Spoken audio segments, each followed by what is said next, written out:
மின்னல் வேக பரபரப்பில் விஜய். தமிழக வெற்றிக் கழகத்தின் தலைவர் திரு விஜய் அவர்கள் தேர்தலுக்கு பிறகு மிகவும் புன்னகை நிறைந்த உற்சாகத்தோடு இருப்பதோடு இல்லாமல் ஆன்மீக பயணத்தையும் மேற்கொண்டு வருகிறார். முதலில் விஜய் அவர்கள் முருகனின் 2ஆம் படை வீடான திருச்செந்தூர் முருகன் கோவிலுக்கு சென்று கடலில் நீராடி வேட்டி சட்டையுடன் முருகனை பயபக்தியுடன் தன் வேண்டுதலை நிறைவேற்றிய விஜய் அடுத்த நாள் பயணமாக மகாராஷ்டிராவில் உள்ள ஷீரடிக்கு சென்றார். ஷீரடி சென்ற விஜய் ஷீரடியில் உள்ள ஸ்ரீ சாய்பாபா கோவிலுக்கு சென்று வழிபட்டு இனிய முகத்துடன் சென்னை திரும்பினார். இன்று பனையூரில் தமிழக வெற்றிக் கழகத்தின் நிர்வாகிகளின் ஆலோசனை கூட்டம் நடக்கிறது. அதில் கலந்து கொள்கிறார் விஜய். அடுத்த கட்ட ஆன்மீக பயணமாக நாளை நாகூர் செல்லும் விஜய் அங்கு நாகூர் தர்காவில் வழிபாடு நடத்துகிறார். நாகூர் தர்காவில் வழிபாடு முடித்த கையோடு அருகிலுள்ள வேளாங்கண்ணிக்கும் செல்கிறார் விஜய்.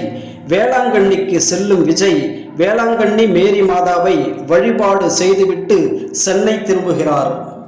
மே 4ஆம் தேதி தமிழக சட்டசபைக்கான தேர்தல் முடிவுகள் வர இருக்கிற நிலையில் மீண்டும் விஜய் தமிழக வெற்றிக் கழகத்தின் நிர்வாகிகளை அழைத்து முக்கிய ஆலோசனையில் ஈடுபட உள்ளார். ஆக மக்கள் தீர்ப்பு மகேசன் தீர்ப்பாய் தமிழ்நாட்டின் அடுத்த முதல்வர் யார் என்பது மே 4ஆம் தேதி தெரிய வரும். அதுவரை பொறுத்திருப்போம்.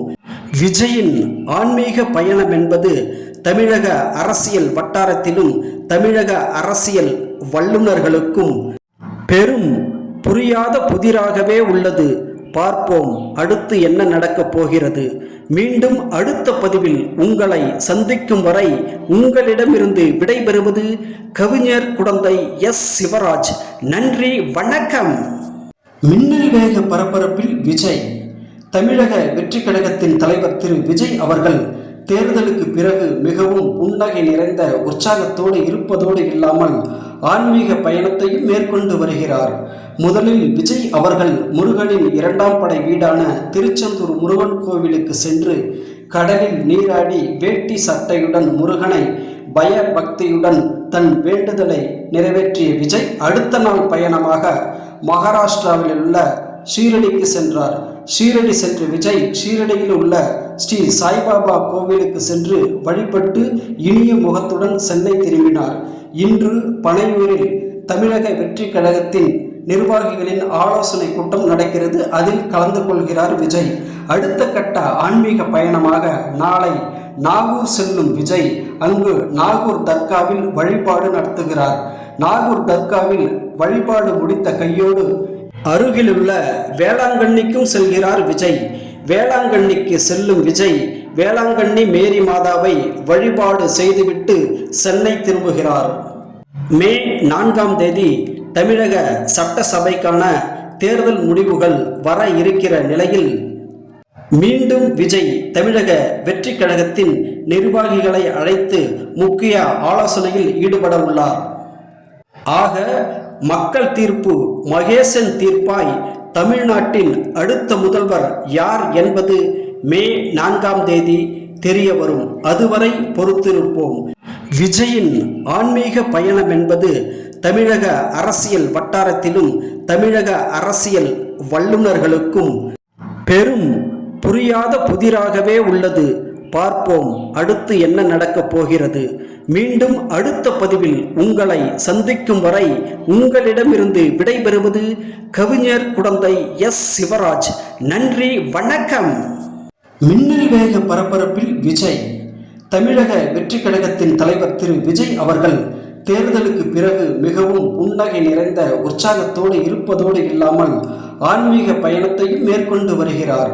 முதலில் விஜய் அவர்கள் முருகனின் 2ஆம் படை வீடான திருச்செந்தூர் முருகன் கோவிலுக்கு சென்று கடலில் நீராடி வேட்டி சட்டையுடன் முருகனை பயபக்தியுடன் தன் வேண்டுதலை நிறைவேற்றிய விஜய் அடுத்த நாள் பயணமாக மகாராஷ்டிராவில் உள்ள ஷீரடிக்கு சென்றார்.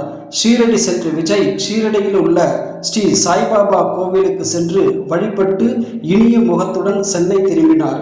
இன்று பனையூரில் தமிழக வெற்றிக் கழகத்தின் நிர்வாகிகளின் ஆலோசனை கூட்டம் நடக்கிறது. அதில் கலந்து கொள்கிறார் விஜய். அடுத்த கட்ட ஆன்மீக பயணமாக நாளை நாகூர் செல்லும் விஜய் அங்கு நாகூர் தர்காவில் வழிபாடு நடத்துகிறார். நாகூர் தர்காவில் வழிபாடு முடித்த கையோடு அருகிலுள்ள வேளாங்கண்ணிக்கும் செல்கிறார் விஜய். வேளாங்கண்ணிக்கு செல்லும் விஜய் வேளாங்கண்ணி மேரி மாதாவை வழிபாடு செய்துவிட்டு சென்னை திரும்புகிறார். மே 4ஆம் தேதி தமிழக சட்டசபைக்கான தேர்தல் முடிவுகள் வர இருக்கிற நிலையில் மீண்டும் விஜய் தமிழக வெற்றி கழகத்தின் நிர்வாகிகளை அழைத்து முக்கிய ஆலோசனையில் ஈடுபட உள்ளார். ஆக மக்கள் தீர்ப்பு மகேசன் தீர்ப்பாய் தமிழ்நாட்டின் அடுத்த முதல்வர் யார் என்பது மே 4ஆம் தேதி தெரிய வரும். அதுவரை பொறுத்திருப்போம்.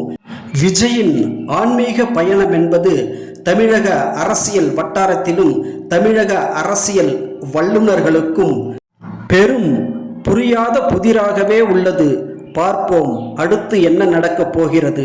மீண்டும் அடுத்த பதிவில் உங்களை சந்திக்கும் வரை உங்களிடமிருந்து விடைபெறுவது கவிஞர் குடந்தை எஸ். சிவராஜ். நன்றி, வணக்கம்.